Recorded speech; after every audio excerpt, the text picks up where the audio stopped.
Bismillahirrahmanirrahim. In today's lecture regarding the course of thermodynamics, having course code of PHY331, we will discuss something about the stretch wire, surfaces and electrochemical cells. Stretch wire is a type of one-dimensional thermodynamic system. We need to develop an equation of state for such type of systems.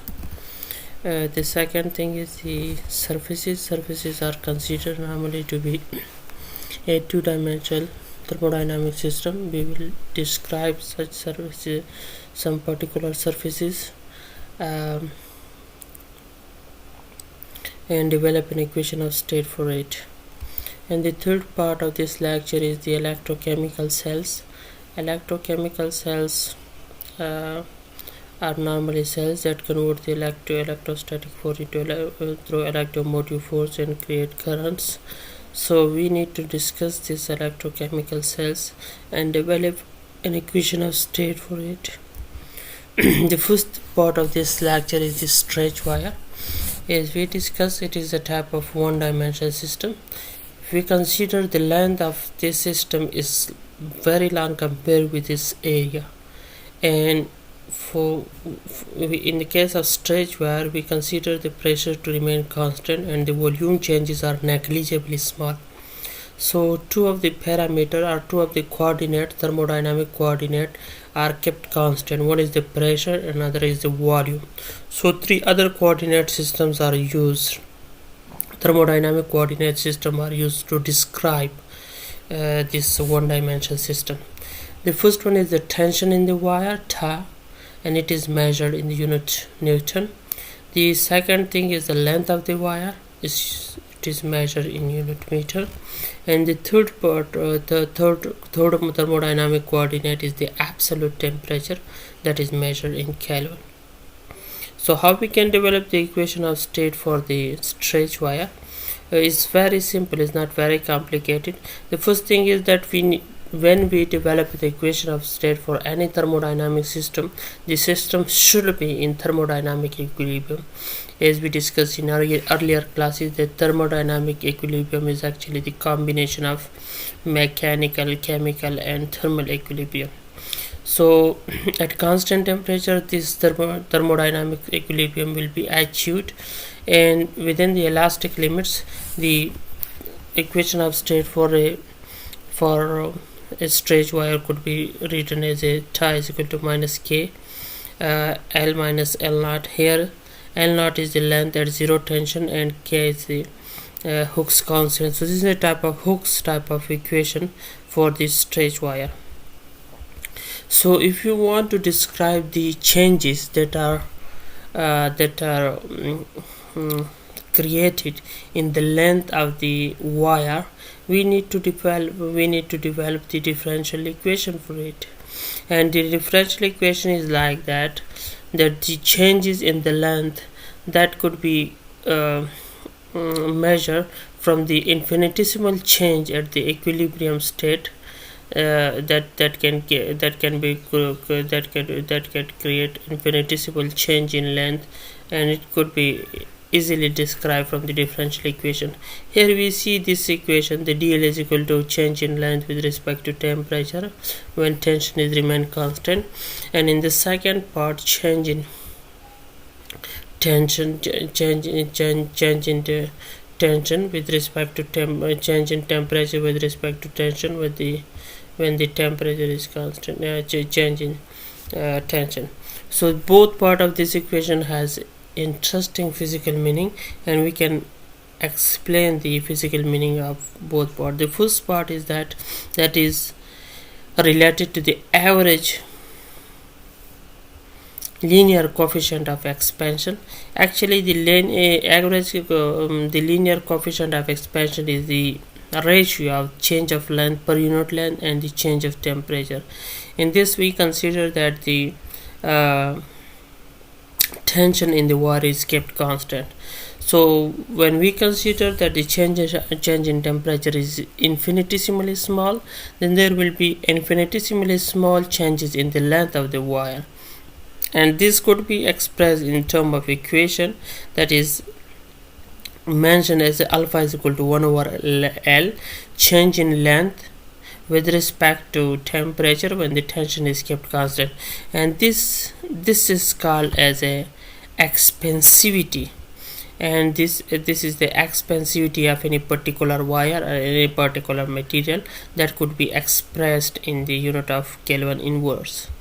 The other part, if we consider metallic wire, so the length increases with increasing temperature, so the value of alpha is normally positive. But if we consider some other material like rubber band, then when we increase the temperature it contracts, so that is why it has negative value of expensivity. So normally for metallic wires the expensivity has positive value, and for the rubber bands or rubber wires, means rubber bands, so it is it possesses a negative value. The other part of this equation can have its interesting physical meaning, that is actually the second part on the right side of the equation. This is could be expressed in form of average Young modulus. If we know the definition of average Young modulus, that is equal to change of tension per unit area that is divided by change of length per unit length. In this case again we consider that the temperature is remain constant. So again when we consider that the changes are infinitesimally small, if we consider that the changes in tension are infinitesimally small, then the isothermal Young modulus will be achieved, and it is actually equal to that could y is equal to L divided by A, change in tension with respect to length when temperature is constant. So A is actually the cross-sectional area, and the unit of isothermal Young modulus is Newton per square meter. So this, if we use the second mathematical theorem that we have developed or we have verified in the last lecture, then in this case if we use the thermodynamic variables, then there is a relationship between these variables, and that could be expressed in form of this differential equations. So here we have change in the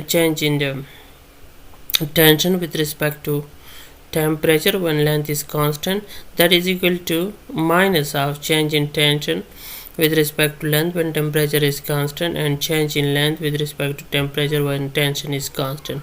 We can get the value of this parameter and this parameter from this equation, and the last one, this equation means this equation.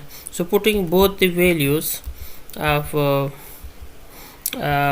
on the right side of the equation, this value and this value, we can get a new form of equation that change in tension with respect to temperature when length is constant is equal to minus negative of alpha AY. So this is very interesting equation for us, and that make relationship between the different physical property. The other part of the lecture is about the surfaces and the thermodynamic description or interpretation of surfaces. If we consider surfaces are actually two-dimensional system, and in the surfaces we have different example of the surfaces. Normally if we consider in solid state physics or even the properties of the surfaces are different from the bulk properties. So even for liquid as well, the property of the surface are different from the bulk property. So some of the example of surfaces are interface of liquid in equilibrium with a vapor, and the second one is the thin film of oils on the surface of water, and the third one is monolayer of a gas on the surface of a solid catalyst. So how we can express or how we can relate different thermodynamic coordinates regarding the surfaces with each other, that could be expressed in the form of equation of state, and equation of state is only possible when we achieve the thermodynamic equilibrium for surfaces. So we have three thermodynamic variables for the descriptions of surfaces. The first one is the surface tension, and surface tension is represented by gamma, and it is measured in the unit of Newton per meter. The second coordinates, thermodynamic coordinate to express the surfaces, is the area of the film, and that is measured in meter square. And the third thing is the absolute temperature, that is measured in Kelvin. So we can develop an equation of state for any particular surface that is at thermodynamic equilibrium following these three coordinates. In some cases, the underlying substrate layer is also considered as a part of the system, but the things become very much complicated when we include the contribution of the substrate as well. Anyhow, we can consider some of these simple examples and then move towards complicated cases. The first thing is that we can develop an equation of state for a vapor that is in a pure liquid. So how we can develop the equation of state among the three thermodynamic coordinates? The first thing is that the surface of a pure liquid in equilibrium with the vapor is comparatively simple, because experiment shows that the surface tension depend only on temperature in this particular case. So that is why the equation of state that is actually developed by van der Waals, and it is further improved by Guggenheim, that could be written as a gamma is equal to gamma naught 1 minus T divided by Tc into n in the power of n. Here we can consider the gamma naught is the surface tension at the standard temperature, that is around 20 degrees C, and Tc is the critical temperature, that is actually the temperature above which no amount of pressure will condense vapor into liquid.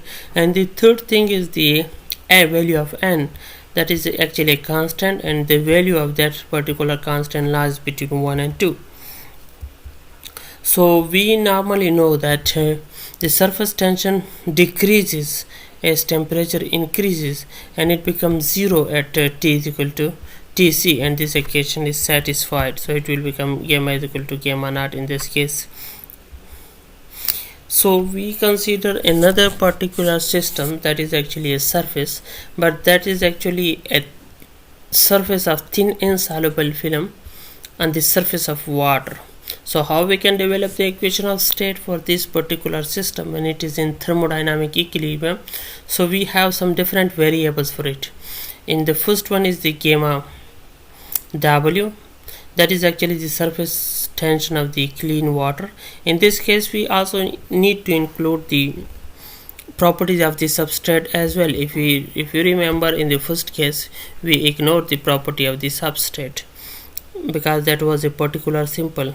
So this is a particular complicated, and we need to take into account these properties of the substrate as well.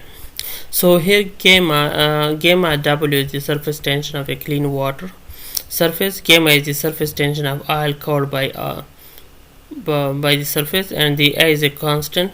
So if we consider that the restricted area, the equation of state can be written as the gamma minus gamma W into A is equal to alpha T. So in this case we can say that gamma minus gamma W is actually the surface pressure or two-dimensional pressure, and this is actually the equation of state for the thin insoluble film on the surface of water. So this equation has very similar behavior like ideal case. So these surfaces has very important application. Normally oil films can be easily compressed and expanded, and if we see that when it is deposited on glasses, then some very interesting optical properties are introduced, which is called as Newton rings. So these surfaces are the two-dimensional thermodynamic system that could be described by equation of state when it achieves the thermodynamic equilibrium states. So the third part of this lecture is regarding the electrochemical cells. So electrochemical cells are actually some cells having two electrodes that are made from different material, and both of them are immersed in different electrolyte. what happens actually the ions are deposited on the electrodes, and due to the chemical reactions ions are produced and it is deposited on the electrode. This deposition of ions create a chemical force that lead to the electrostatic force, and finally it moves in the circuit. The electrostatic force is further change into electromotive force, and that could be achieved from the integral around the closed path of force per unit charge. And if we see the EMF or the electromotive force, that depends upon different parameters. The first thing is the properties of the electrode, that is actually the solid electrode, and the concentration of liquid electrolyte and the temperatures.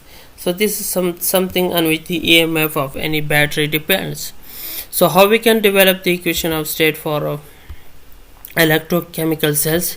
We need to develop the thermodynamic equilibrium system. In this case, again, some of the thermodynamic parameters are constant, so we can develop some special thermodynamic coordinate for these particular systems. So we can consider an electrochemical cells that is working at constant atmospheric pressure. So the pressure and again the volume is kept constant because the changes are very small. So how many coordinate we need to develop the system? That is actually the 3 coordinate. The first thing is the EMF, that could be expressed by or measured in the unit of volt. The second thing is the charge, that is measured in coulomb, and the third one is the absolute temperature, that is measured in Kelvin. So we can develop the equation of state for such system, and the equation of state for electrochemical is a bit complicated because there are so many factors on which it depends.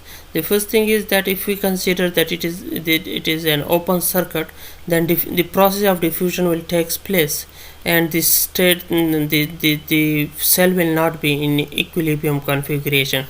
As we discussed earlier, when the cell or any particular systems or any thermodynamic system that is not in thermodynamic equilibrium, then we cannot write the equation of state for it.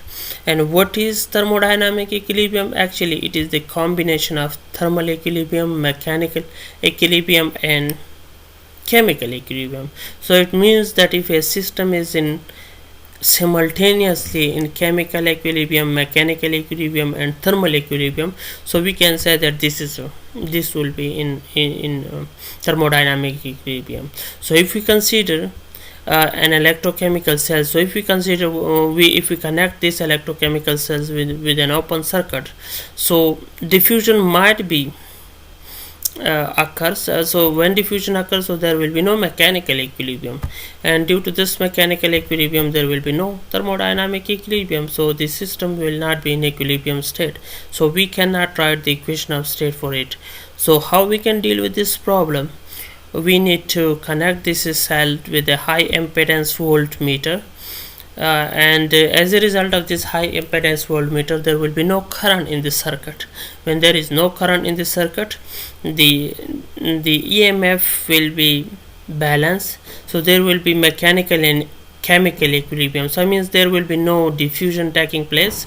So EMF in this case is balanced because there is no current in the circuit. So as a result of this configuration, the mechanical and chemical equilibrium in the cell will be achieved. When these two type of equilibrium are achieved, we have the third thing to achieve, that is the thermal equilibrium. So we can achieve the thermal equilibrium by keeping the temperature constant. So when the thermal equilibrium is achieved, so we can have all mechanical equilibrium, chemical equilibrium, and thermal equilibrium. So when we achieve all these 3 equilibrium, so we can consider the system to be in thermodynamic equilibrium. So what we will do next, the next step is that we can develop an equation of state for it. So the equation of state will be, so we need to develop a parameter for it. So the equation, if we experimentally check the electrochemical cells, then the EMF of a saturated rechargeable set at constant pressure depends on temperature only, and that is due to this only dependence on temperature, we will have a factor that is regarding the temperatures. So the equation of state for electrochemical cell will be equal to E is equal to, the electromotive force is equal to E20 electromotive force at 20 degree C plus alpha theta minus 20 degree C plus beta into theta minus 20 degree whole square plus gamma into theta minus 20 degree into whole cube. So we can explain some of the symbols that are used in this equation of state. The first thing is the theta, that is the Celsius temperature. The second thing is the E20, that is actually the EMF of the system at 20 degrees C, and alpha, beta and gamma are the constant quantity that depends on the material of the system. So this is something, an equation of state regarding the thermodynamic system, regarding the electrochemical cells. So this equation of state can achieve for a thermodynamic system, and from this equation of state we can elaborate that it only depends upon the temperature of the systems, but the other and the other variables or other thermodynamic coordinate of these systems are remain constant. So this is something about the wires, stretch wire surfaces and electrochemical cells. I hope in next we can continue the next till the next lectures, and we can have new topic in the next lecture. Thank you very much.